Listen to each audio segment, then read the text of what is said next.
मातीला झुंजार होनी ललकार आसमानाला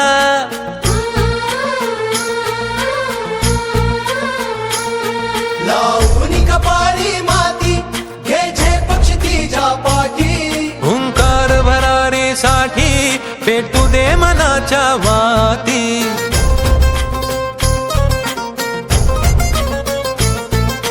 मानमनी अभिमान मनाची शान खुल्या आसमानी शान खुल्या आसमानी हा रंग चढू दे ही झिंग चढू दे हो सूर्य आज देशभक्त रत्नाप्पा कुंभार कॉलेज ऑफ कॉमर्स या कॉलेजमधील विधी विभाग आणि सेंटर ऑफ एक्सलन्स याचा कोऑर्डिनेटर आणि हेड या नात्यानं आजचा जो कार्यक्रम आयोजित केलेला आहे आर्थिक साक्षरता या निमित्तानं आजच्या कार्यक्रमास उपस्थित असणारे प्रमुख पाहुणे श्री मंतेश बोरगले सर जे State Bank of India mutual fund ब्रांचचे कोल्हापूरमधले ब्रांच हेड आहे. सोबत आजचे दुसरे प्रमुख पाहुणे चैतन्य Agarwal sir.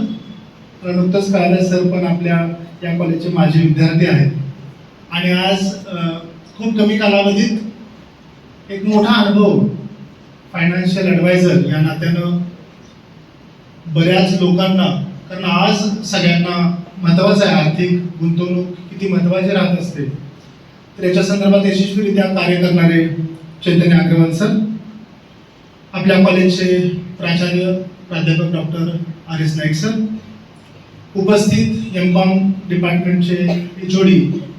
Joshi sir, English डिपार्टमेंटमधून doctor Mulani sir, Tupe madam आणि सर्व आपले सहकारी माझे बंधू भगिनी आणि उपस्थित विद्यार्थी मित्र होते. संस्कृतमध्ये एक सुभाषित आहे, अर्थो रक्षित रक्षिता.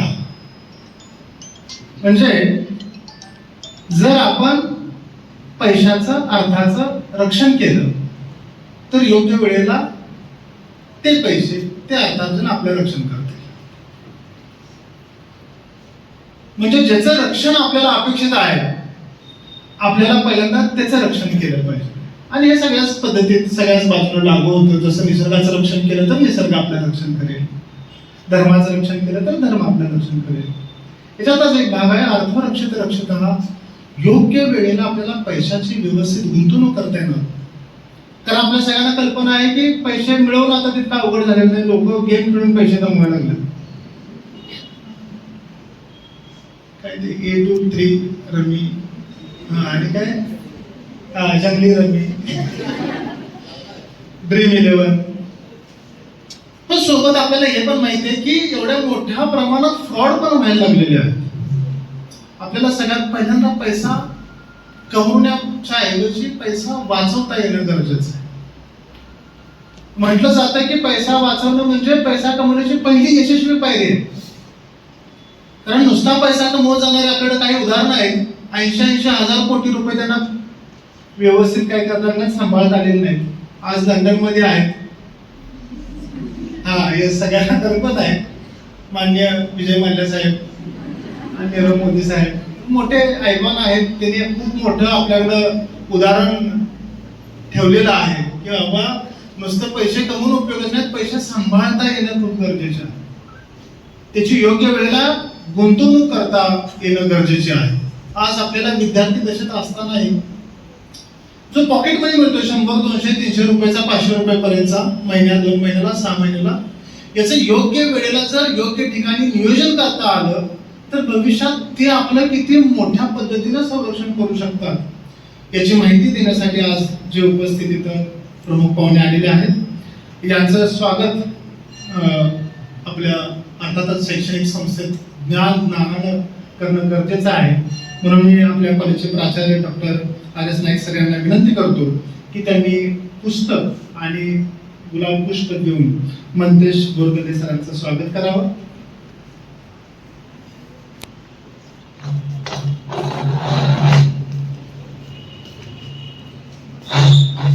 तसेच आपले दुसरे प्रमुख पाहुणे चैतन्य अग्रवाल सरांचंही पुस्तक आणि पुष्पगुच्छ देऊन स्वागत करावं.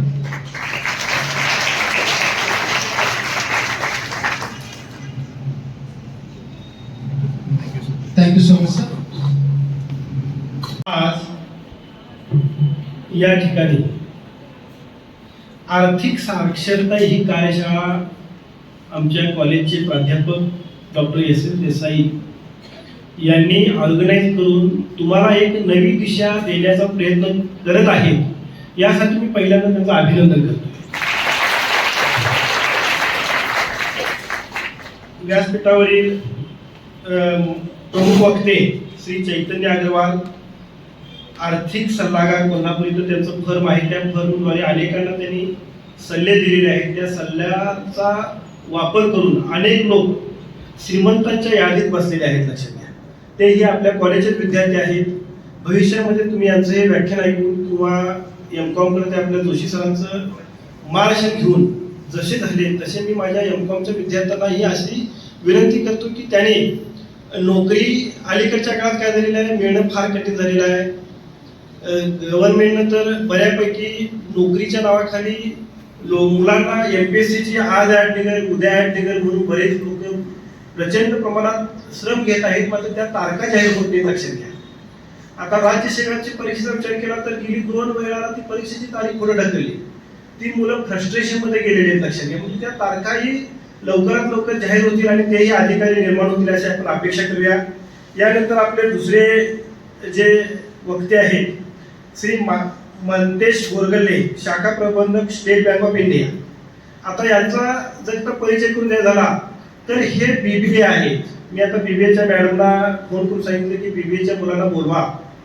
MBA झालेले आहेत आणि बँकेमध्ये त्यांना शाखा प्रबंधक म्हणजे मॅनेजर म्हणून नोकरी मिळालेली आहे. त्यांच्या अंडर जवळजवळ कोल्हापूर जिल्ह्यातील बरेच मॅनेजर, सिनियर मॅनेजर कार्यरत आहेत आणि प्रचंड मोठा तो गाढा ओढत आहेत. लक्षात घ्या, आता या कार्यक्रमासाठी उपस्थित असलेल्या तुपे मॅडम, मुल्लानी सर, नंतर Shirgave madam, Chougale madam, Mujawar madam, आता मुजावर सरी होते या ठिकाणी, म्हणजे यांनी या कार्यक्रमासाठी योगदान दिलेलं आहे. आणि सर्वात महत्त्वाचं म्हणजे मी आमचं विद्यार्थ्यांचं कौतुक करतो की तुम्ही बोलवल्यानंतर आलेला आहे, तुम्ही स्वेच्छेने आलेला आहे असं. कारण का बरेच असे विद्यार्थी होते की त्यांना बोलवल्यानंतर ती मुलं गेलेली आहेत. मात्र या व्याख्यानामध्ये तुम्हाला निश्चितच फायदा होईल. लक्षात घ्या, तुम्हाला अजिबात त्रास होणार नाही. मी वक्त्यांना किंवा संयोजकांना अशी विनंती केलेली आहे की कोणत्याही परिस्थितीमध्ये हा कार्यक्रम 10:30 ते 11:45 संपवा, म्हणजे आपल्या मुलांना घरी जाता येईल. सकाळी 5:30 उठून आलेले असतात आणि अलीकडच्या काळात मी बऱ्यापैकी कार्यक्रम घेतो, कमीत कमी कार्यक्रम घ्यायचा प्रयत्न करतो आणि जास्तीत जास्त फ्रुटफुल किंवा विद्यार्थ्यांना त्याचा फायदा होईल अशा पद्धतीनं आम्ही प्रयत्न करतोय. आता जे काय फायनान्शियल ॲडवायझर आहे किंवा स्टॉक मार्केट आहे याच्यावर मी फार काही बोलत नाही. लक्षात घ्या, हे तज्ञच बोलतील. मध्यंतरी अशा काही परिस्थिती निर्माण होते की मार्केट कोलॅप्स झाले. लक्षात घ्या, मार्केट आता आम्ही अर्थशास्त्राचा प्राध्यापक म्हणून एकच सांगू इच्छितो, पहिलं महायुद्ध झालं. पहिल्या महायुद्धानंतर जी चलनवाढ झाली जर्मनीमध्ये 1919 मध्ये, त्यानंतर प्रचंड असं मार्केट वर गेलं. लक्षात घ्या, घोडदौडीची चलनवाढ झाली, प्रचंड फायदा झाला. नंतर जी काय घोडदौडीची चलनवाढ झाली त्याचे दोषही अनेक होते. लक्षात घ्या, आणि आम्ही अर्थशास्त्रज्ञ असं म्हणतोय की हिटलर हे पहिल्या चलनवाढीचा अपत्य आहे. लक्षात घ्या, त्याच्यानंतर दुसऱ्या महायुद्धानंतर बरेच कोलॅप्स झालं मार्केट, ग्रेट डिप्रेशन आलं 1929 ते 33 पर्यंत, बरेचसे उद्योगधंदे बुडाले. आणि नंतरच्या काळात आम्ही 1991 ला नवीन आर्थिक धोरण स्वीकारलं, मग बऱ्यापैकी आता खुलं धोरण स्वीकारलेलं आहे. मग मी अर्थशास्त्राचा प्राध्यापक म्हणून हे सांगू इच्छितो की अर्थशास्त्राचा अभ्यास करणाऱ्या मुलांना या 3 घटना तरी आवश्यक माहिती असणं गरजेचं आहे. लक्षात घ्या, त्यापासून तुम्हाला काहीतरी शिकता येईल. आता मी स्टॉक मार्केटवर जास्त बोलत नाही, ते तज्ञ तुम्हाला बराच वेळ सांगणार आहेत आणि मी त्यावर बोलणं म्हणजे त्यांचा वेळ मी घेण्यासारखं होईल. त्यांना मर्यादित वेळ दिलेली आहे. संयोजकांनी मला इथं बोलण्याची संधी दिली, त्याबद्दल मी त्यांचा आभारी आहे. जय हिंद, जय Maharashtra. Okay, good morning all. नाही सर, नाही चैतन्यच ठीक आहे. मलाच आता इथं तर पहिल्यांदा कसं तर वाटायला लागले असं वाटलं. ठीक आहे, तर मी ह्याच कॉलेजचा माजी विद्यार्थी आहे आणि जसं सरांनी सांगितलं की प्राध्यापक जोशी सरांचा मी विद्यार्थी आहे आणि खरंच मी त्यांचा आभारी पण आहे की त्यांनी फक्त मला थेरॉटिकल नॉलेज नाही, त्यांनी मला बऱ्याचशाच वेळेला प्रॅक्टिकल नॉलेज पण दिलं. वेळोवेळी त्यांनी त्यांच्या बॅचेसमध्ये सांगतात की आपल्याला आपल्या फक्त पुस्तकी नॉलेजपेक्षा बाहेरचं नॉलेज असणं गरजेचं आहे, आणि त्यामुळं जोशी सरांसारखे प्राध्यापक, आपल्या कॉलेजसारखे प्राध्यापक खूप जास्त गरजेचे आहेत, जे आपल्याला सांगतात की प्रॅक्टिकल नॉलेज हे खूप जास्त महत्वाचं आहे. आज युट्यूबवर ट्रेंडिंग टॉपिक जर तुम्ही बघितला तर हाच आहे financial advisory, right? Stock market. Basically मी स्टॉक मार्केट वाला माणूस आहे. आमची संस्कार ट्रेडिंग अकॅडमी नावाची फर्म आहे. गेले 3-4 वर्ष झाले मी त्या फर्म मध्ये काम करतोय. As a stock market classes घेतोय आम्ही. त्याचबरोबर मी AMFI registered mutual fund adviser आहे. माय कोड इज 194147. जिथं म्युच्युअल फंड म्हणजे काय, म्युच्युअल फंड मध्ये कशी गुंतवणूक करावी आणि तुमचा फायनान्शियल प्लॅन कसा बनवावा, या गोष्टींबद्दल आम्ही नॉलेज देतोय. एवढंच नाही तर I am NSE registered broker. Recently मला NSE कडून एक अवॉर्ड मिळाला ऍट नॅशनल स्टॉक एक्सचेंज, जिथं पहिल्यांदा नॅशनल स्टॉक एक्सचेंजच्या ऑफिसमध्ये जायचा योग आला, जिथं बऱ्याचशा नवीन गोष्टी मला बघायला मिळाल्या. आज तुम्ही सर्व कॉमर्स शिकताय किंवा BBA करताय किंवा MBA करताय, मी तुम्हाला विचारतो तुमच्यातल्या किती % लोकांकडे स्वतःचं डीमॅट अकाउंट आहे? Raise your hand.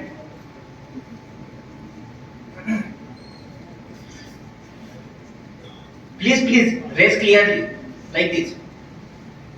तुम्ही काय चुकीचं करत नाही, त्यामुळे चांगल्या साधवर करा. ओके, 1 2 3 4 5 6 7 8 9 10. आय थिंक तुम्हाला बघितलं 10, राईट? तर 10 लोकांकडे या हॉलची स्ट्रेंथ जवळजवळ आहे 100-110. त्यातले 10 किती? 300 प्रेझेंट. ओके, 150-200 मधली 10 लोक. असं काय? व्हाय इज इट सो? का फक्त 10 लोकांकडे त्यांचं स्वतःचं डीमॅट अकाउंट आहे, ते पण त्या देशात जो देशाची GDP स्वतःमध्ये 7% इयरली वाढत आहे? असं का? कोण तुमच्यातला आन्सर अटेम्प्ट करू शकतात? मंतेश सर आपल्याबरोबर आलेले आहेत. हे SBI म्युच्युअल फंडचे महाराष्ट्र डिस्ट्रिक्टचे मॅनेजर आहेत, राईट? आताच ते खाली बोलत होते की आमच्या डिग्रीपेक्षा जास्त महत्व जे आहे ते आहे स्वतःच्या प्रेझेंटेशनला, की आपण कसं बोलतो, ते पण 4 लोकांच्या. बरोबर? चला कोणी तर धाडस करा. असं का आहे की फक्त 10 लोकांचंच अकाउंट आहे 110 लोकांमध्ये? Why is it so? Raise your hand. कोण बोलू शकतंय असं काय?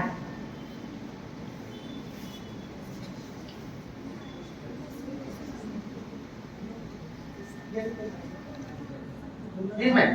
Yes. Yes. म्हणजे सगळ्यांना असं वाटतं की शेअर मार्केटमध्ये रिस्क आहे ना, त्यामुळे जास्त इन्व्हेस्टमेंट करत नाहीत, आणि फायनान्शियल लिटरसी आपण जे म्हणतो ते लोकांमध्ये थोडंसं कमी असतं. त्यामुळे आणि रिस्क वाटतं, जिथे रिस्क असतं तिथे आपण जास्त फायनान्शियल इन्व्हेस्टमेंट करत नाही, त्यामुळे कमी आहे. फायनान्सची युट्यूब चॅनल किती लोक फॉलो करतात का? कोणतंही? फक्त नाही, बी क्लिअर. मला तुम्हाला ओपन करायचं आहे, त्यानंतर मला लेक्चर नाही द्यायचं आहे. मी तिथं बसायचं त्यावेळेला मला माहिती आहे लेक्चरचा किती कंटाळा येतो.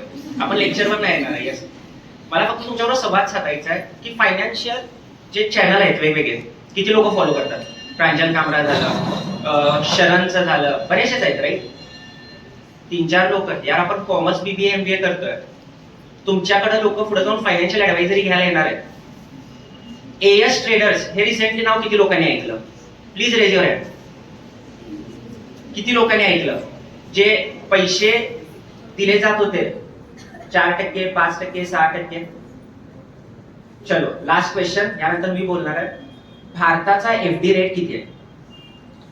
म्हणजे FD मध्ये आपल्याला इंटरेस्ट रेट किती मिळतो? किती %? बहुत बढिया, 1 नंबर उत्तर. मोठ्या किती? सगळ्यांनी सांगा. 7%, राईट? भारताच्या बँका वर्षाला 7% देतात, आणि आपल्या इथल्या लोकांनी अशा फायनान्शियल फर्मला पैसे दिले जी तुम्हाला म्हणत होती महिना 5% पैसे देणार, तुम्हाला 2 व्हीलर देणार, 4 व्हीलर देणार, कार देणार. नाव कशाचं वापरलं गेलं? Stock market. तुम्हाला वाटतंय ही लोक स्टॉक मार्केटमध्ये इन्व्हेस्ट करत असतील? जिथं भारतातली सर्वात मोठी mutual fund SBI mutual fund जे 14 लाख करोडचे असेट हँडल करते, ते म्हणतात आम्ही वर्षाला 15 ते 16% रिटर्न मिळवून देतो लीगली. त्यावेळेला कोणतरी कोल्हापूर, सांगली, सातारा मधला एक माणूस उभा राहतोय आणि म्हणतोय मी तुम्हाला महिन्याला 60% देणार, तुम्ही तुमच्या क्लायंटला आणला तर मी तुम्हाला 2 व्हीलर देणार, मग मी तुम्हाला 4 व्हीलर देणार. तुम्हाला वाटतंय ह्या लोकांनी स्टॉक मार्केटमध्ये इन्व्हेस्ट केला असेल? वॉरन बफेट सरांचा इयरली रिटर्न आज तर गायब 21% आलेला आहे, वार्षिक रिटर्न 21% आहे, बरोबर. आणि ह्या लोकांनी काय आपल्याला आश्वासनं दिली, महिना 5% देणार, महिना 6% देणार, महिना 7% देणार. प्रॉब्लेम काय होतं, यात नाव कुणाचं बाद झालं, स्टॉक मार्केटचं नाव. एएस ट्रेडर्सचं बाद होत नाही, नाव कुठल्या फायनान्शियल फर्मचं बाद होत नाही, नाव बाद होत नाही म्हणजे कशाचं, स्टॉक मार्केटचं. लिटरली हा पैसा स्टॉक मार्केटमध्ये कधी येतच नाही. आता मॅमनी जसं सांगितलं की फायनान्शियल असेट रिस्की असतात, स्टॉक मार्केट रिस्की आहे, म्हणूनच लोक त्यामध्ये इन्व्हेस्ट करायला जात नाही. मी तुम्हाला विचारतो, आज जे आपण एवढं एज्युकेशन घ्यायला लागलं, यानंतर ज्यावेळेला आपण जॉब मार्केटमध्ये जाणार, ज्यावेळेला तुम्ही जॉब मागायला जाणार, तुम्हाला वाटतंय फक्त आपल्या डिग्रीच्या जोरावर किंवा आपल्या डिग्रीच्या ह्याच्यावर आपल्याला कुठल्याही चांगल्या इन्स्टिट्यूटमध्ये जॉब मिळेल नाही. अशा वेळेला स्वतःला अपस्किलिंग करणं खूप जास्त गरजेचं आहे. तिथंच वॉरन बफेट सर कोट करतात, काय कोट करतात, the best investment is invest in your self. ज्या ज्या वेळेला तुम्ही स्वतःमध्ये इन्व्हेस्ट करणार, वेगवेगळे कोर्सेस, वेगवेगळ्या गोष्टी शिकणार, ते तुम्हाला जास्त डेव्हलप करणार विथ प्रोफेशनल कोर्स. हा कोर्स तर इम्पॉर्टंट आहेच, पण त्याबरोबर शेअर मार्केट कोर्सेस झाले किंवा बाकीचे जे कोर्सेस आहेत ते तुम्हाला डेव्हलप करायला मदत करणार. जर आपण आपल्या पैशावर वार्षिक 25%चा परतावा मिळवतो, वार्षिक 25%, एनिवन नोस 10 वर्षात हे पैसे किती पट होतात, वार्षिक 25%. 10 वर्षात किती टक्के रिटर्न होणार आपल्या इन्व्हेस्टमेंटवर, 10 वर्षात 25%, वार्षिक किती टक्के इन्व्हेस्टमेंटवर रिटर्न येणार अंदाजे. मॅथ्स वापरायचं, बेसिक मॅथ्स. किती मॅम, किती पर्सेंट येणार, 25% वार्षिक. जर आपण कंपाऊंडिंग अॅन्युअल ग्रोथ केलो तर 25% वार्षिकवर आपल्या इन्व्हेस्टमेंटवर किती टक्के रिटर्न येणार. डोक्यात आन्सर येते 250, राईट. 25 × 10 250, करेक्ट. बट कंपाऊंडिंग ग्रोथचा फरक इथंच पडतोय. जर तुम्ही 25% तुमच्या इन्व्हेस्टमेंटवर दरवर्षी मिळवताय, 10 वर्षात हे पैसे 10 पट होतात, 10x, आणि 20 वर्षात हे पैसे 100 पट होतात. म्हणजे 1 lakh became 10 lakhs and 10 lakhs becomes 1 crore. म्हणजे 1 लाखाचे 1 करोड 20 वर्षात होतात बाय सिंपल कंपाऊंडिंग ऑफ 25%. मग आपण 7% FD वर सगळे पैसे ठेवण्यापेक्षा इज इट नॉट गुड की आपण थोडेसे फायनान्शियल असेट शिकून सेफली स्वतःहून इन्व्हेस्ट करू. कारण की balance sheet, profit and loss account आणि कॅश फ्लो जे तुम्ही आता इथं शिकताय कॉमर्स कॉलेजमध्ये, ह्याचाच वापर करून तुम्हाला स्टॉक मार्केटमध्ये इन्व्हेस्टिंग करता येते. तुम्हाला दुसरं कुठल्याही एक्स्ट्रा नॉलेजची गरज नाही. सेकंड राहिला इश्यू ट्रेडिंगचा. आज ट्रेडिंगची जी क्रेज प्रत्येकाच्या मध्ये आहे, trading is also a good profession, पण कधी ज्यावेळेला ते तुम्ही शिकून करताय. कोणतरी इंस्टाग्राम वाला मला निफ्टी बँक निफ्टी करून दाखवतोय आणि दिवसाला 5,000 आणि 10,000चे स्क्रीनशॉट टाकतोय, त्याला जर आपण ट्रेडिंग म्हणायला लागलो तर आपण यंग पोरं आपल्याला फसवलं जास्त जात आहे. तुमचे फ्री डीमॅट अकाउंट ओपन केले जाणार, तुम्हाला रोज कॉल दिले जाणार आणि त्यांची इच्छा आहे की तुम्ही रोज बाय सेल करावं, जेणेकरून त्यांना ब्रोकरेज जनरेट होते आणि त्यांची घरं चालतात. तर रोज बाय सेल करणं, डेली जाऊन इन्व्हेस्टिंग करणं, डेली जाऊन ऑप्शन खेळणं, ह्याला आपण स्टॉक मार्केट म्हणत नाही. प्रॉपर स्टॉक मार्केट हे असतंय जिथं तुम्ही पूर्ण शिकताय. आणि हेच आपल्या कोर्समध्ये जे आम्ही शिकवतोय त्यामध्ये आम्ही हे शिकवतो की तुम्हाला शेअर मार्केटला ट्रेडिंग कसं करायचंय, इन्व्हेस्टिंग कसं करायचंय, स्वतःचे फायनान्शियल प्लॅन कसे बनवायचे, आणि मग तुम्ही जाऊन स्टॉक मार्केटमध्ये ज्यावेळेला इन्व्हेस्टिंग करताय तुम्हाला नक्कीच भीती वाटणार नाही आणि नक्कीच तुम्ही एक चांगलं करिअर हाताळू शकताय. याचा वापर तुम्हाला सर्वच फील्डमध्ये होतोय, कारण की आज फायनान्शियल ऍडवायझरी तुमच्या आई वडिलांना पण खूप जास्त गरजेची आहे. ज्या वेळेला ते बाहेर इकडे तिकडे जातात त्यांना काय विकलं जातंय, इन्शुरन्स प्लॅन्स, FDs, राईट. किती लोकांनी इन्शुरन्स प्लॅन्स घेतले, कोटक, HDFC, ICICI, LIC, जवळजवळ सगळ्यांकडे असणार. मी हँड रेज करत नाही, जस्ट मी लास्ट पॉइंट वर संपवतो. ह्या सर्वांचं कमिशन किती आहे माहिती आहे, हे प्रोडक्ट सेल करणाऱ्याचं कमिशन किती आहे माहिती आहे सर्वांना. जो एजंट तुमच्याकडे येतोय 1-1 लाख रुपये 10 वर्ष भरा, 11व्या वर्षी थांबा, 12व्या वर्षापासून तुम्हाला 1-1 लाख रुपये मिळणार. त्या सर्व प्रोडक्टला त्या एजंटला कमिशन किती, LIC एजंटला कमिशन किती. मला कुठल्याही प्रकारचं कुठल्या प्रोफेशनला वाईट नाही बोलायचंय, पण मला तुमचं फायनान्शियल असेट, तुमचं फायनान्शियल माइंड चांगलं करायचंय. सर तुम्हाला सांगू इच्छितो, फर्स्ट इयर कमिशन इज 40%. जर 1 लाख रुपयाचा प्लॅन आपण विकला तर 40,000 रुपये नेट प्रॉफिट आहे first year. From second year onwards LICचा हप्ता एकदाच भरताय काय दरवर्षी भरताय, दरवर्षी भरताय ना. From second year it is 7%, दरवर्षी 60% येत राहणार. म्हणजे मला माझ्या करिअरमध्ये काय करायचं नाही, 1 करोडच्या पॉलिसी विकल्या तर फर्स्ट इयर 40 लाख रुपये मिळवले आणि फ्रॉम सेकंड इयर मी 7 लाख रुपये दरवर्षी मिळवत राहणार. तेवढं एखाद्या चांगल्या IT वाल्याला पॅकेज नाही दिवसभर काम करू. आणि म्हणून हे रोज लोक आपल्याकडे येतात की आज ह्यो प्लॅन घ्या, तो प्लॅन घ्या. तुम्हाला प्रश्न हा नाही विचारायचा मला 50व्या वर्षी किती मिळणार. तुम्हाला प्रश्न हा विचारायचा की माझे पैसे किती टक्क्यानं ग्रो करायला, ज्या नंबरला म्हटलं जातं XIRR. आणि या सर्व प्लॅनचा XIRR आहे 5.5 ते 6%, 5.5 ते 6%, आणि आपली महागाई वाढते 7%. बाकीच्या गोष्टी मी डिटेल नाही जाऊ शकत, बट आय होप एवढी जरी कॅल्क्युलेशन तुम्ही तुमच्या घरातल्यांना सांगितलं का नाही, त्यांना पण बरं वाटणार की यार माझ्या मुलग्यानं खरोखर किंवा मुलगीनं खरोखर कॉमर्स मधला एक असा पॉईंट शिकला की माझे पैसे ग्रो करणे हे माझे पैसे मिळवणे एवढेच इम्पॉर्टंट आहे. राईट. अल्टिमेटली लास्ट मी एवढंच बोलेन, सोच कर, समज कर, पुढचं काय, इन्व्हेस्ट कर. सेम, सोच कर, समज कर, ट्रेडिंग कर. दोन्ही गोष्टी विचार करून पूर्ण त्याचा अंदाज घेऊन आणि मग तुम्ही इन्व्हेस्टिंगचं करिअरची सुरुवात करा. कुणीही गडबडीत जाऊ नका. गेट रिच फास्ट स्कीम काही नसते. ह्या सर्व गोष्टी मला सांगण्याचा आमच्या कॉलेजनं, माझ्या कॉलेजनं मला यावेळेला, मी बऱ्याचशाच कॉलेजमध्ये लेक्चर दिलंय, पण ह्या कॉलेजमध्ये थोडंसं मला प्रेशर जास्त जाणवतंय. रिझन, मी इथं शिकलोय, माझे सगळे दिवस इथं गेले. रिसेंटली मी पुण्यामध्ये एक लेक्चर दिलं, मुंबईमध्ये एक लेक्चर दिलं चांगल्या इंग्लिश कॉलेजमध्ये. पण मला एक गोष्ट माहिती आहे, जी ग्रोथ आपल्या कोल्हापुरात आहे की नाही, जी ग्रोथ आपल्या Tier 2 सिटीमध्ये आहे, खूप जास्त मोठा गैरसमज आहे की ग्रोथ Tier 1 मध्ये, Tier 2 मध्ये. नो, आपल्या इथं ग्रोथ आहे. आपल्या इथं सर्व लोक आपल्याला I hope you will do good. संस्कार ट्रेडिंग अकॅडमीचं चॅनल नक्की फॉलो करा, कारण की मला तेवढंच जरा चांगलं वाटेल. Thank you very much for attending the lecture on Saturday. Thank you very much. Good morning.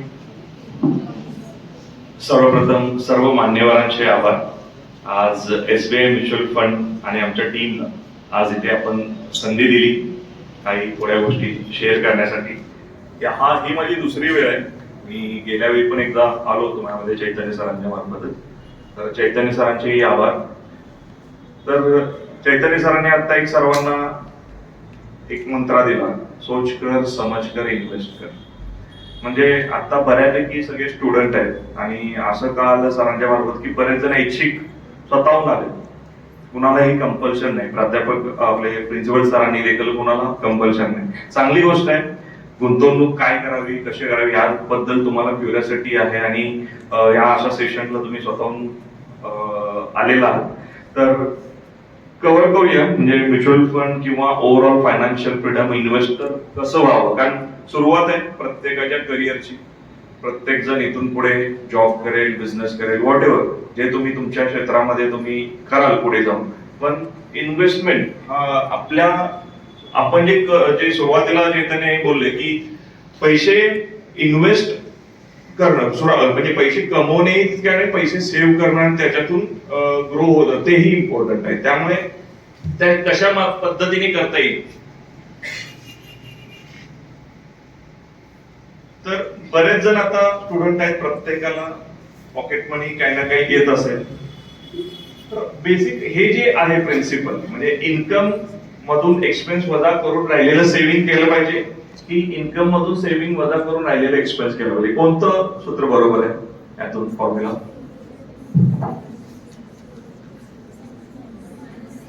Income झाल्यानंतर पहिला खर्च बाजूला काढले पाहिजेत की सेव्हिंग बाजूला काढलं पाहिजे? काय वाटतंय?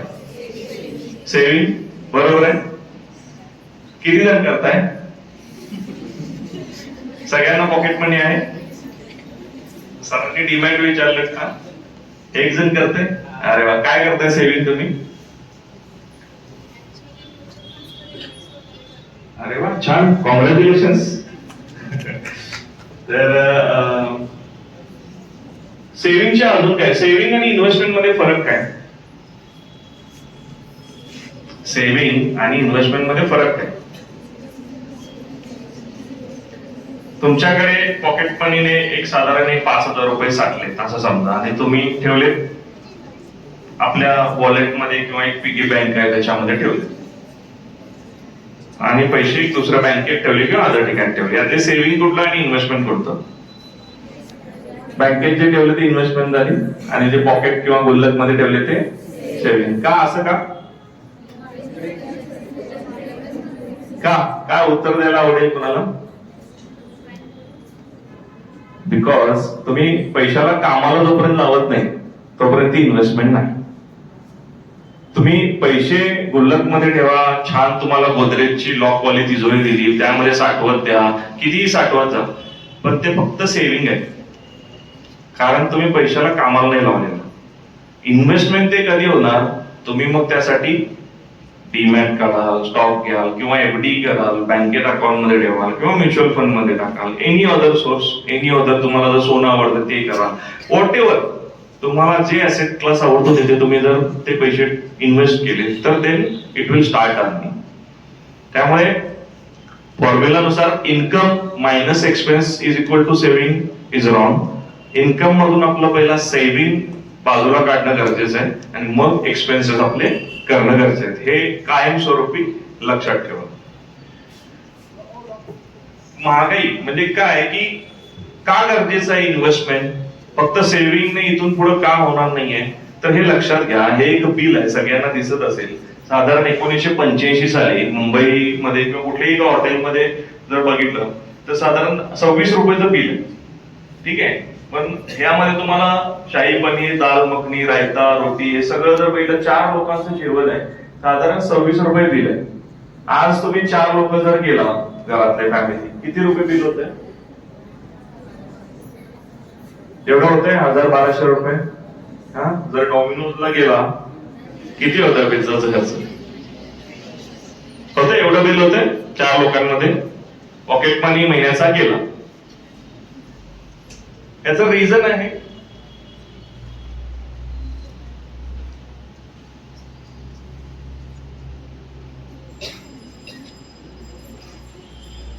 आहे इन्फ्लेशन, महागाई. महागाई सगळ्यांना माहिती आहे. काय दर आहे महागाईचा आता सध्या? महागाईचा दर काय सुरू आहे?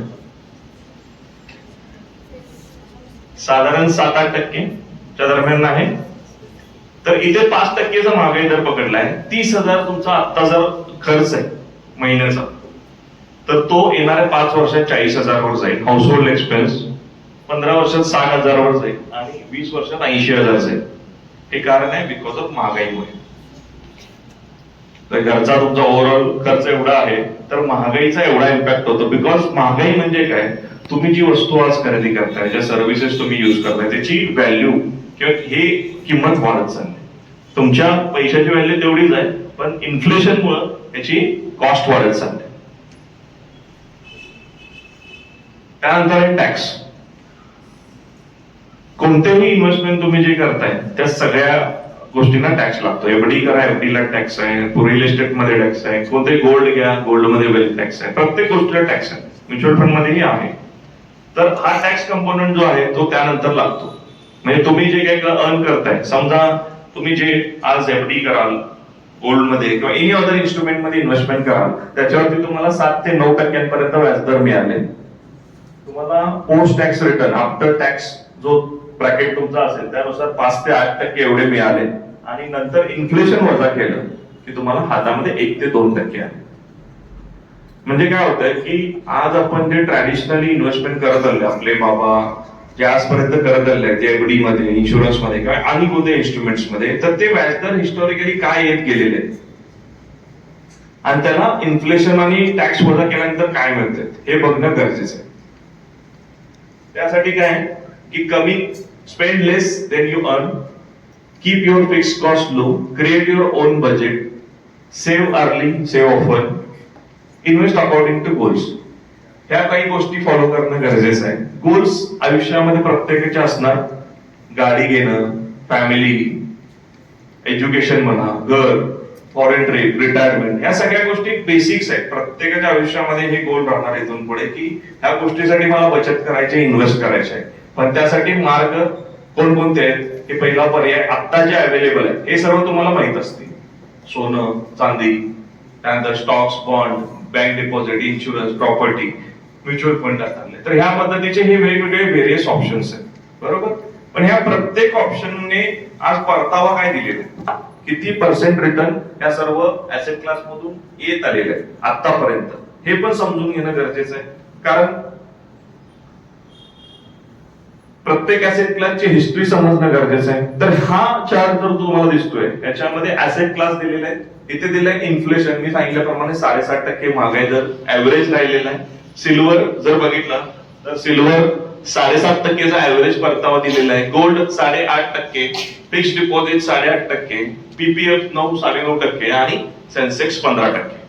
ऍव्हरेज परतावा असा काढलेला आहे, 80 पासूनचा डेटा आहे हा. त्याच्यामध्ये दरवर्षी कधी सोनं 12% दिलं, कधी 15 दिलं, कधी 20 दिले. सिल्वरने पण अशाच पद्धतीने कधी जास्त दिले, कधी कमी दिले. अशा पद्धतीने हे प्रत्येक 20-25 वर्षाचं ऍव्हरेज काढलं. त्यानंतर फिक्स डिपॉझिटचे 8-8.5%, कधी 12% एफडी होते, आज 8-9% आले. आणि पीपीएफ चे पण कधी 11-12% ह्यालाही व्याजदर होते, तेही कमी झाले. आणि सेन्सेक्सचा ऍव्हरेज परतावा 15% आहे. तर एफडी तर सगळ्यांनी आपल्या घरात माहिती असेल, केली असेल. एफडी ला आता व्याजदर काय सुरू आहे, कोणाला आयडिया? कोणत्याही बँकेत तुम्ही बॉबांनी केली असेल ती एफडी, किती व्याजदर सुरू आहे बँकेमध्ये? 7. मला सांगा आता 7 साठी कॅल्क्युलेटर ओपन करा.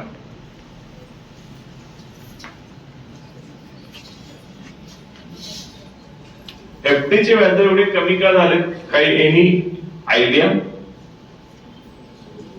2000 सालापर्यंत 10% आसपास होते, त्याच्यावर होते, आज कमी होत चालले.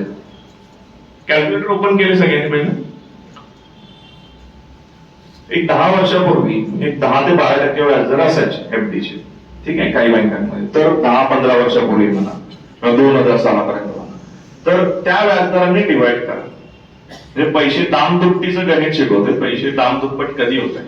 तर 72 डिवाइड बाय 12% करा, किती येते? 6, बरोबर. तर 6 वर्ष लागायचे पैसे दुप्पट होण्यासाठी, ज्यावेळी 12%चा व्याजदर होता.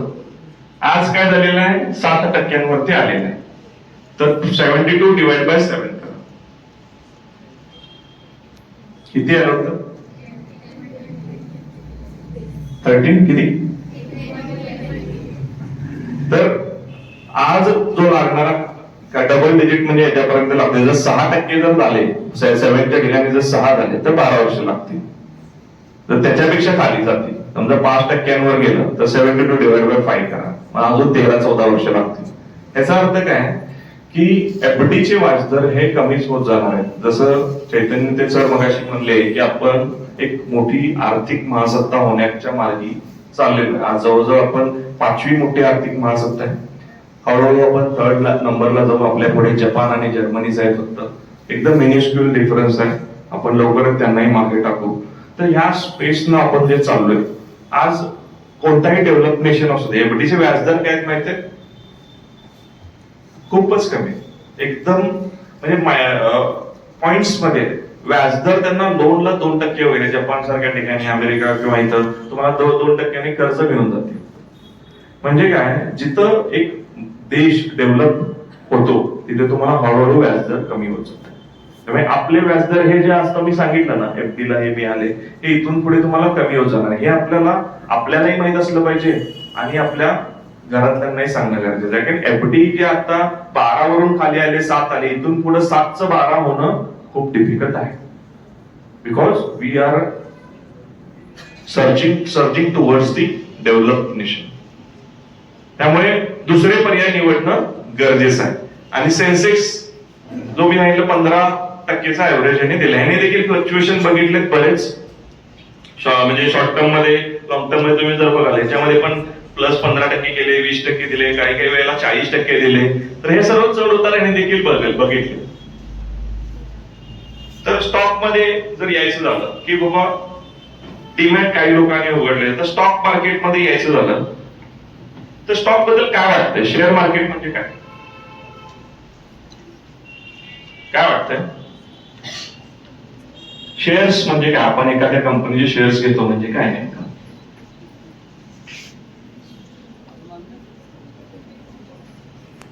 सांगा, बोला. कंपनी किंवा एक फर्मचं partial owner. Excellent, very good. तर एखाद्या कंपनीमध्ये आपण पार्शियली ओनरशिप घेण्याचा म्हणजे स्टॉक किंवा शेअर बाय करणे. म्हणजे तुम्ही त्यांच्या प्रॉफिट मध्ये भागीदार होणार, त्यांच्या लॉस मध्ये देखील भागीदार होणार, बरोबर. बरेच जण आता स्टॉक मार्केट बद्दल मॅडम मगाशी म्हणाले की थोडं भीती असते किंवा लॉस होऊ शकतो. किंवा असतं कसं, हे सर्व सगळ्यांच्याकडनं आलं. पण तुम्ही सकाळी उठल्यापासून संध्याकाळी काय प्रोडक्ट यूज करता? सगळ्यांनी प्रोडक्ट सांगायचे आता एक एक एक प्रोडक्ट काय काय येतात तुमच्या डोळ्यासमोर? बोला पटपट. साबण कोणता यूज करता?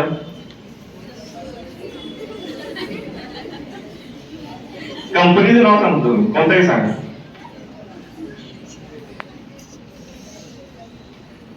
HUL चे असतील प्रोडक्ट सगळे. कुठलाही तुम्ही साबण लक्स घ्या आणि कुठला गोदरेजचा घ्याल, हमाम असेल किंवा इनियर प्रोडक्ट ITCचा असेल.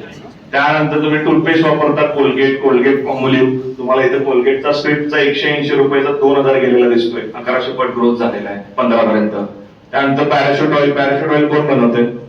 कोणती कंपनी? मॅरिको दिसते इथे. 7 रुपयाचा शेअर 750 रुपयाला गेलेला आहे. अजून काही इथलेच कंपनीचं नाव सांगा. टाटा कॉफी आहे, मारुती सुझुकी. घरामध्ये कार असेल मारुती 160चा 4000 गेलेले आहे. तुम्हाला इथे दिसते क्रॉम्प्टन, इथे फॅन वगैरे लागलेले आहेत दिसतात. बजाज असेल किंवा क्रॉम्प्टन असेल, ठीक आहे. तर त्याचा 2 रुपये शेअर होता, 162 ला गेला. 8000 पट ग्रोथ झालेला आहे. ज्युबिलंट फूड पिझ्झा आवडतो सगळ्यांना? आवडतं की नाही? कोण सगळ्यांना आवडत असतं 100%. तर त्या ज्युबिलंट फूडचा हा डॉमिनोजच्या स्टॉकचं नाव आहे ज्युबिलंट फूड. 2010 साली 162 रुपये होता, तो 1800 रुपयाला गेला. म्हणजे पिझ्झाची किंमत नाही, त्याच्यामध्ये तुम्हाला एक पिझ्झा पण येणार नाही. तर त्या एक पिझ्झाच्या ऐवजी तुम्ही एक शेअर घेतला असता, त्याची 1000 पट ग्रोथ झाली. रिलायन्स इंडस्ट्रीज, मॅरिको मी सांगितलं तुम्हाला. पिढीलेट, आज फेविकॉल सर्वांना माहित आहे, मोनोपोली आहे. फेविकॉलला मी आज तुम्हाला जर म्हणलं ऍडेसिव्ह, फेविकॉल म्हणजे काय? ऍडेसिव्ह आहे, चिटकवण्यासाठी वापरलं जातं. त्याला ऑप्शन आहे का? कुणी विचारलं ऍडेसिव्ह, कुणी जाऊन विचारतं का ऍडेसिव्ह द्या मला म्हणून? काय म्हणतं? फेविकॉल द्या. म्हणजे काय? एकमेव हे मोनोपोली आहे. इव्हन टूथपेस्ट जरी म्हटलं, आपण टूथपेस्ट म्हणतो का? कोलगेट कंपनीचं नाव आहे, त्याला बरेच कॉम्पिटिशन आहे, पण आपण ते म्हणतो. म्हणजे या पद्धतीने या कंपन्यांनी मोनोपोली केली. ब्लू स्टार, आज AC वगैरे लागले, ब्लू स्टार आहे, टाटा आहे, वेगवेगळ्या कंपन्या. बॅटरी या गाड्यांमध्ये युज होते. एक्साइड बॅटरी 6 रुपयाचा 150 झालाय. सन फार्मा औषधं, भारतीय एअरटेल, आज सगळ्यांकडे मोबाईल आहे. प्रत्येकाकडे आज एअरटेल, वोडाफोन किंवा जास्तीत जिओ असेल तर एअरटेल बघा 8 रुपयाचा 850 ला गेलाय. रॅम्बॅक्सी, ब्लू स्टार. तर हे कंपन्या तुम्ही विचार करा, हा तुम्ही दैनंदिन दररोज तुम्ही यांचे प्रोडक्ट युज करता. त्यामुळे आज कोविड आला, महागाई 7% ची 10% झाली, 12% झाली, व्हॉट एव्हर. त्यातलं कोणताही प्रोडक्ट वापरायचं बंद करणार आहे का तुम्ही? मोबाईल घरी ठेवून येणार आहे? खूप महागाई वाढले, बाबा रागवतात, पेट्रोल वाढले म्हणून गाडी ठेवून येणार चालत? आता थोडे हे कराल, पण इथून पुढे जॉबला लागल्या तरी काही काटकसर करणार का? म्हणजे काय, बऱ्याच गोष्टी आहेत की यातल्या आपण अवॉइड करू शकत नाही. इंटरनेट म्हणा, गाडी म्हणा, पेट्रोल किंवा यातले कुठले हॉटेलिंग असेल, औषधं, तर गरजेचं पण आहे.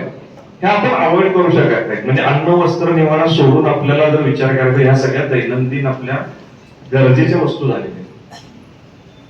ह्यामुळे काय होते, आपण ह्या कुठे ना कुठे ह्या कंपन्यांचे कन्झ्युमर बनले आणि ह्या कंपन्या वाढतच जातात. त्यामुळे आपण, मला काय साधायचं संदेश द्यायचा आहे की आपण स्टॉक कडे बघताना असं न बघता की त्यामध्ये रिस्क आहे किंवा ह्या कंपन्यांनी जे प्रोडक्ट मला समजतात, जे मी दररोज युज करतोय, त्याचा एक घ्यायला काही अडचण आहे.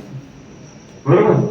आज मी जर पिझ्झा खातोय, एक दिवस पिझ्झा स्किप करून पिझ्झाचा स्टॉक घेतला मी. आज PVR मध्ये मूवी बघायला जातोय, 400 रुपये मला तिकीट द्यायला लागतात. त्याच्यावेळी मी एक PVR चा स्टॉक घेतला. किंवा आज SBI मध्ये सगळ्यांची खाते आहे, तर आज मी SBI मध्ये खातं पण उघडले, पण एक SBI चा पण स्टॉक घेतला. एक स्टॉक घेऊ शकता तुम्ही सगळे. तसंच तुम्ही कुठले अजून कुठले टाटा कॉफी घेताय, तुम्ही आज स्टारबक्सला पण जात असाल, तर ऑप्शन तुम्हाला आहेत, ते घेऊ शकता. विचार करणं गरजेचं आहे. पण काय होतंय, बऱ्याच वेळेला आपण जे आज पॉकेटमध्ये मिळणार किंवा आपण जे इन्व्हेस्ट करणार ते कमी पडतात. तर त्यासाठी ऑप्शन काय आहेत वेगळे. स्टॉक मार्केट सेन्सेक्सची जर्नी बघूया पहिला. हा व्हिडिओ जरा प्ले करूया.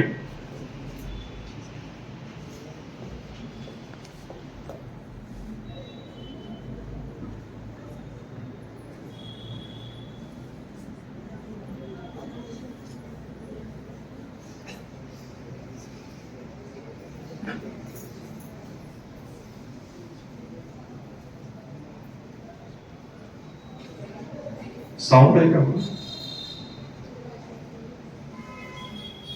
साऊंड?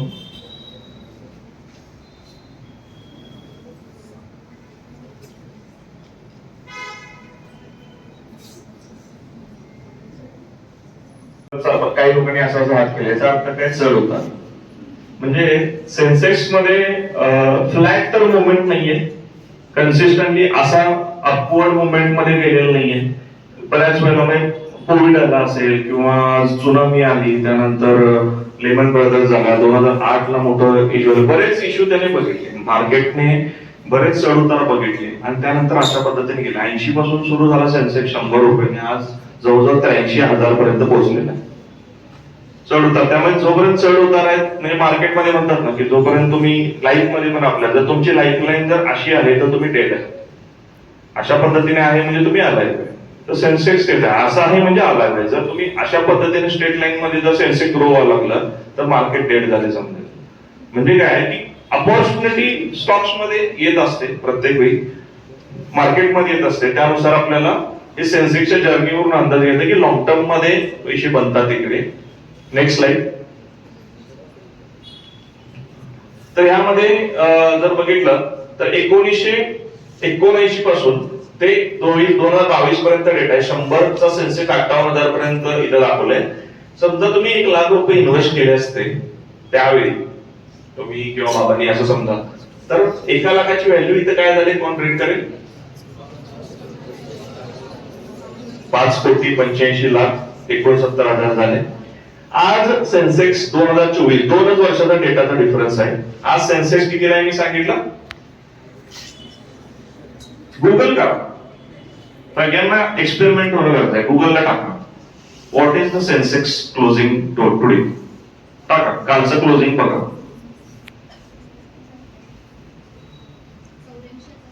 किती आहे? 84. हा, मग आता सांगा 1 लाखाची व्हॅल्यू आज किती झाली? जर 58,000ला 5,85 झाले करोड, तर 84 झालं किती झाले? 8 कोटी, बरोबर. 8 कोटीच्या वर गेली फिगर, म्हणजे लाख रुपये तुम्ही इन्व्हेस्ट केले असते 80 ला, त्याची व्हॅल्यू 8 कोटीच्या वर गेली असते.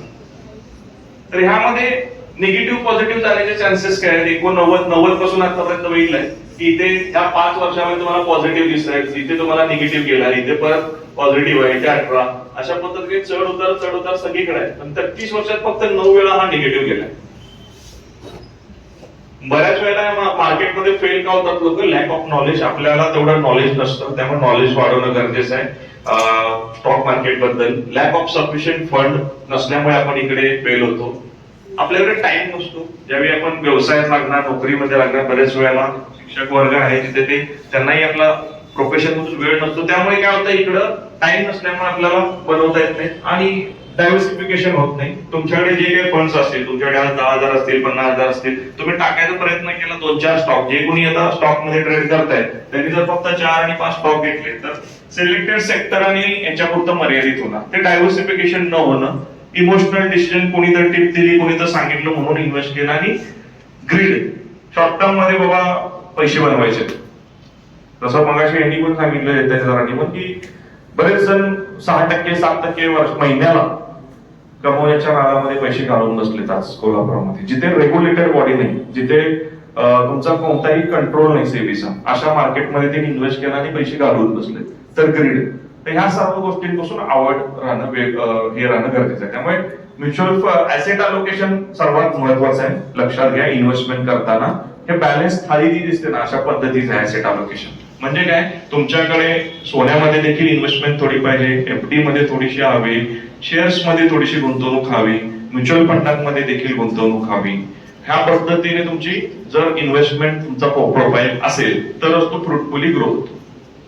तर म्युच्युअल फंड बेसिक काय समजून सांगतो की म्युच्युअल फंड आम्ही एक प्रोफेशनल इन्व्हेस्टमेंट मॅनेजर म्हणून काम करत असतो. आपल्याकडे तुम्ही ऍज अ इन्व्हेस्टर आपल्याकडे इन्व्हेस्ट करता, आमच्याकडे फंड मॅनेजर असतात. Fund manager, CFAs, then renowned institute मधले क्वालिफाईड लोक असतात, अनालिस्ट लोक असतात, जे प्रत्येक सेक्टरचा अभ्यास करत असतात आणि वेगवेगळ्या सेक्टरमध्ये कुठे संधी येतात, त्या संधीमध्ये कशा पद्धतीने इन्व्हेस्ट करायचं ह्या सिक्युरिटीज निवडले जातात आणि त्यातून मग रिटर्न जनरेट करून पास केले जातात. म्हणजे काय, आता तुम्ही प्रत्येक जण डीमॅट ओपन करून ट्रेडिंग करणार, शेअर्स बाय करणार, पण त्याच्यासाठी तुमच्यामध्ये किती क्युरियोसिटी आहे आणि अभ्यासाची किती आहे ते गरजेचं आहे. जर तुम्ही स्वतः अभ्यास करत नाहीये, स्टॉकच्या बद्दल, इंडस्ट्री बद्दल तुम्हाला तेवढं डीप नॉलेज नाहीये, बॅलन्स शीट तुम्हाला बघावी लागणार, फंडामेंटल्स बघायला लागणार, स्टॉक बद्दल फ्युचर काय प्रोजेक्शन आहेत ते बघायला लागणार, कंपनीवरती कर्ज किती आहे बघायला लागणार, प्रमोटर होल्डिंग किती आहे बघायला लागणार. बऱ्याच गोष्टी स्टॉक मध्ये इन्व्हेस्ट करणं म्हणजे असं नाही की फक्त कुणी जर सांगितलं म्हणून जर तुम्ही केलं किंवा टिप मिळाली म्हणून केलं तर ते पैसे तुमचे बुडले म्हणून तुम्ही स्टॉक मार्केटला नंतर काय करणार, तर चुकीचं आहे, स्टॉक मार्केटमध्ये पैसे बुडतात असं काहीतरी करणार. त्यामुळे डायरेक्ट मध्ये जर तुम्हाला अभ्यास करून तुम्ही खूप त्यामध्ये सिरियसली जर अभ्यास करणार असाल तर आणि लॉंग टर्म जर इन्व्हेस्ट करणार असाल तरच जाणं गरजेचं आहे. कुणाला तरी सल्लागारांचा सल्ला घेणं गरजेचं आहे, मगच तुम्ही स्टॉक मध्ये जा. नाहीतर बेसिक ट्रॅडिशनल स्टॉक घेतले जे तुम्हाला कन्सिस्टंटली डोळ्यासमोर दिसतंय त्यांचं तुम्ही प्रोडक्ट युज करताय, मग घेण्यात काय अडचण नाहीये. पण तर तसं नाही होत आहे, तर आपल्याला पॉकेट मनी किती येतो त्यानुसार आपल्याला सुरुवात आता करायची तर म्युच्युअल फंड एक पर्याय तुम्हाला राहतो. म्युच्युअल फंड मध्ये ऍज मिनिमम ऍज 500 रुपये देखील तुम्ही टाकू शकता. तर म्युच्युअल फंड मध्ये मी जसं सांगितलं की प्रोफेशनल मॅनेजमेंट आहे, जिथे तुम्हाला डायव्हर्सिफिकेशन होते, ठीक आहे, की आपण अशा पद्धतीने इन्व्हेस्टमेंट करतो आणि त्यातून रिटर्न जनरेट करून देत असतो. तर यामध्ये प्रोफेशनल मॅनेजमेंट आहे, जे काही आपल्याकडे अनालिस्ट आहेत, सगळे अभ्यासू आहेत आणि ते सगळे वेगवेगळ्या सेक्टरचा अभ्यास करून स्टॉक रिकमेंड करत असतात. ट्रान्सपरन्सी आहे, आपला पोर्टफोलिओ वेबसाईटवरती डिस्क्लोज होतं. तर तुम्ही एखादा समजा फंड निवडला, SBI ब्लू चिप फंड, तर हा टॉपच्या 100 कंपन्यांमध्ये गुंतवणूक करणार. तर त्या 100 कंपन्यांमध्ये आपल्याला 100 मध्ये आपण तुमचे 100 रुपये जरी आले तर ते आपण कसे गुंतवले, पहिले 10 रुपये गेले बँकिंग स्टॉक मध्ये, पुढचे 10 गेले फार्मा मध्ये, IT मध्ये, कन्झ्युमर ड्युरेबल्स मध्ये, अशा वेगवेगळ्या इंडस्ट्री मधले जे जायंट स्टॉक्स असतील, चांगले स्टॉक्स असतील, तिथे इन्व्हेस्टमेंट झाली. म्हणजे तुमची रिस्क डायव्हर्सिफाय झाली. तुमचे जर तुम्ही 1 लाख रुपये एका स्टॉक मध्ये, 2 स्टॉक मध्ये टाकणं आणि एका फंड मध्ये इन्व्हेस्ट करणं आणि ते वेगवेगळ्या क्षेत्रामध्ये गुंतवणूक करणे यात फरक आहे. म्हणजे रिस्क डायव्हर्सिफिकेशन होतात. तर ह्यामध्ये डायव्हर्सिफिकेशन झालं. लिक्विडिटी आहे, कधीही तुम्ही पैसे विड्रॉ करू शकता. याला काही कंडिशन्स नाहीये की बाबा तुम्ही कमीत कमी 10 वर्ष ठेवा, 15 वर्ष ठेवा, पण आयडियली केवढं जास्त दिवस ठेवाल तेवढं जास्त चांगलं आहे. कन्व्हिनियंट स्मॉल कॅप इन्व्हेस्टमेंट म्हणजे 500 रुपये देखील इन्व्हेस्टमेंट होऊ शकते. रेग्युलेशन सगळ्यात महत्वाचं आहे. आज आपण सेबी रेग्युलेटेड इन्स्टिट्यूट आहे, त्यामुळे सेबीचं आपल्यावरती बंधन आहे. नॉन रेग्युलेटेड एंटिटी मध्ये जाऊ नका. लो कॉस्ट आहे, जसं सरांनी मगाशी पण सांगितलं, कॉस्ट बाकीच्या प्रोडक्ट मध्ये खूप जास्त आहे. म्हणजे तुम्ही आज जर 100 रुपये टाकले आणि त्यातले 40 रुपये तुमचे कमिशन मध्ये जात आहेत तर त्याला काय अर्थ नाही. मग तुम्ही काय बनवणार आहे. तर आज म्युच्युअल फंड मध्ये हार्डली 1.5%, 2% एक्सपेन्स रेशो मध्ये काम होत असतं. त्यामध्ये सर्व मॅनेजमेंट फी, आमचे पगार, ऑफिस खर्च सगळं त्यामध्ये जातं. तर ह्या गोष्टी ज्या आहेत तर हे एकदम वेल लो कॉस्ट मध्ये आपलं काम होत जाते. इथे आमची बँक अकाउंटची वानवा आहे आणि आपण आम्हाला मार्गदर्शन डिमॅट अकाउंटचे केले, त्यामुळं प्रश्न गोंधळलेल्या अवस्थेत असणं हे नैसर्गिक आहे, साहजिक आहे, मी समजू शकतो. प्रश्न बरेचसे आहेत, पण नेमका विचारायचा कोणता आणि जो विचारणारा आहे वाटतंय तो विचारणं योग्य आहे का असंही वाटणं साहजिक आहे. पण विद्यार्थी मित्रांनो, ज्या उद्देशासाठी आजचा कार्यक्रम आपण इथं ऑर्गनाईज केला, डिपार्टमेंट ऑफ लॉ आणि सेंटर ऑफ एक्सलन्स या दोन्ही विभागामार्फत, याचा उद्देश फक्त एवढा होता की तुम्हाला सुरुवातीला याची जरा तरी का असेना माहिती असणं गरजेचे आहे. असं व्हायला नको की भविष्यात मला हे माहित झालं असतं त्यावेळेस तर बरं झालं असतं. कारण आज विचार करा, खास करून जी अशी पिढी जे 40, 45, 50 वर्षाचे आहे, बहुतांश लोक असा विचार करतात की त्यावेळेस 1980 ला मी जर 100 रुपये इन्व्हेस्ट केले असते, 1000 रुपये इन्व्हेस्ट केले असते तर किती बरं झालं असतं. काय नाही, नुसते ते इन्व्हेस्ट करायचे आणि ब्लाइंड राहायचं. आपलं काम जे आहे ते करत राहा. एक पार्ट आहे, याला आपण पॉवर ऑफ कंपाऊंडिंग म्हणत असतो. कंपाऊंडिंग पहिला तुम्ही जर जुने पिक्चर वगैरे बॉलिवूडचे पाहिले तर तुम्ही पाहिला असेल, सावकार असतो, गावचा जमीनदार असतो आणि तो जमीनदार काय करत असतो, कर्ज देत असतो. किती 10 रुपये, 100 रुपये, 500 रुपयाचं कर्ज दिलेलं असतं आणि ते कर्ज फेडत असते तिसरी पिढी, चौथी पिढी, पिढ्यानपिढ्या कर्ज चालूच असतं. त्याला सावकारी किंवा पठाणी व्याज म्हटलं जातं. चक्रवाढ पद्धतीने वाढत जाणारं हे व्याज असतं. तर हे कर्ज काढणं तरी पण वाढत जाणार. आणि आपण इथे या ठिकाणी पाहतो तर पॉझिटिव्हली की जर मी इन्व्हेस्ट केलं तर याच्यावरती डबल टिबल कशा प्रकारे काय होत जात असतं, व्याज भेटत असतं. आपलं जे इन्कम आहे इन्व्हेस्टमेंट केलेली ती वाढत जात असते. यालाच आपण कंपाऊंडिंग साधारण टेक्निकल लँग्वेज मध्ये म्हणत असतो. म्हणजे जी अमाऊंट ज्या पद्धतीने इन्व्हेस्ट केलेली आहे, पहा इथं सगळ्यात महत्वाचं आपण केवढी मोठी अमाऊंट इन्व्हेस्ट करतो हे महत्वाचं नाही, तर किती लॉंग टर्म आपण इन्व्हेस्ट करतो ही जास्त गोष्ट महत्वाची राहत असते. निश्चितच या संदर्भात आपल्याला सुरुवातीला मार्गदर्शन जे आज या ठिकाणी प्रमुख पाहुणे, प्रमुख वक्ते म्हणून सुरुवातीला चैतन्य अग्रवाल सर यांनी केलं आणि त्यानंतर मंतेश गोरगले सर. मी सर्वप्रथम देशभक्त रत्नाकर कॉलेज ऑफ कॉमर्स, त्याचबरोबर department of law and centre of excellence तर्फे आपलं हार्दिक आभार मानतो. आजच्या कार्यक्रमासाठी उपस्थित असणारे आमचे सहकारी बंधू भगिनी इथं उपस्थित राहिले त्याबद्दल त्यांचेही आभार मानतो. त्याचबरोबर हा कार्यक्रम व्यवस्थितरित्या पार पाडावा याच्यासाठी आमचे जे विद्यार्थी मित्रमैत्रिणी आहेत, रितेश, अनिशा, स्वानंदी, दर्शना, श्रुतिका, समीक्षा, विवेक, लक्ष्मी, भूमी आणि समीक्षा, त्याचबरोबर आणखी कोण राहिला असेल तर वेळेसाठी या सगळ्यांचा मी आभारी आहे. त्यांच्यामुळे हे खरं तर कार्यक्रम यशस्वीरित्या ऑर्गनाईज करता आला. शिपाई मामांच्या मधून खास करून निकम भाऊ, निकम मामा एक्झाम डिपार्टमेंटचे पण अरेंजमेंट ती इथे केली आणि विवेक भाऊ जे आले त्यांचं सुद्धा मी आभारी आहे. ॲडव्होकेट निरंजन सर आणि पृथ्वीराज सर ज्यांच्यामुळे हा कार्यक्रम यशस्वीरित्या पार पाडण्यास मदत झाली. आणि कार्यक्रम हा एकट्याच्या श्रमावरती होत नसतो. कोणताही कार्यक्रम ज्यावेळेस असतो त्यावेळेस बऱ्याचशाच लोकांचे हातभार लागणं, त्यांचं सहकार्य लागणं गरजेचं असतं. आणि अशा बाबतीत इथं आज जे तुम्ही मोठ्या संख्येने उपस्थित राहिला खरं तर स्वइच्छेने, कारण मी नोटीसमध्ये अटेंडन्स कंपल्सरी वगैरे असं काही म्हटलेलं नव्हतं. मी पाहणार होतो कारण या वर्षाचा हा पहिलाच कार्यक्रम होता फायनल इयरचा आणि खरंच खूप छान विद्यार्थी, 200 विद्यार्थी आज इथे उपस्थित आहेत. मला खरंच खूप कौतुक वाटते तुमचं. तुम्ही सगळेजण स्वतःच्या इच्छेने इथे उपस्थित राहिला, त्यातल्या काही ज्ञानार्जनाच्या गोष्टी आहेत त्या करून घेतल्यात, त्याबद्दल मी आपल्या सगळ्यांचा आभारी आहे. कार्यक्रमाचा शेवट होतो याच्या आधी मी चैतन्य सरांनी आता जस्ट बोलत असताना त्यांनी सरांनी खूप छान, बाबा माझे विद्यार्थी आहे, आपल्या विद्यार्थ्यांसाठी, इथल्या माझ्या लहान बंधू भगिनींसाठी मला जर काय करता आलं तर मला खरंच आनंद होईल अशी भावना त्यांनी व्यक्त केली.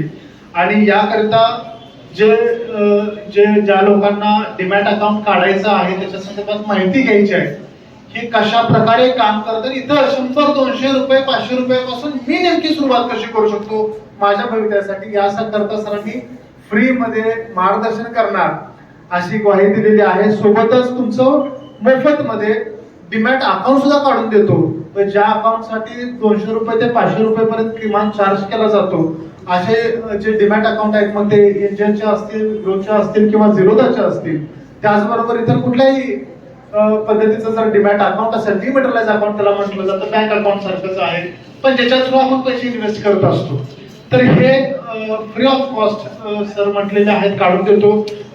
विनस कॉर्नरला संस्कार अकॅडमी आहे, गुगल मॅप वरती जरी तुम्ही सर्च केला तरी तुम्हाला डेफिनेटली भेटून जाईल. विनस कॉर्नरला तुम्ही जाऊन सरांना भेटून त्या ठिकाणी आपलं मोफत मध्ये हे अकाउंट काढून, त्याचबरोबर आपल्या अपेक्षेनं, आपल्या पूर्तीप्रमाणे आपण त्या ठिकाणी पैसे इन्व्हेस्ट करू शकता आणि आपलं आर्थिक दृष्ट्या भवितव्य सुरक्षित करू शकता. मी आपल्या सर्वांचा इथं आभार व्यक्त करतो.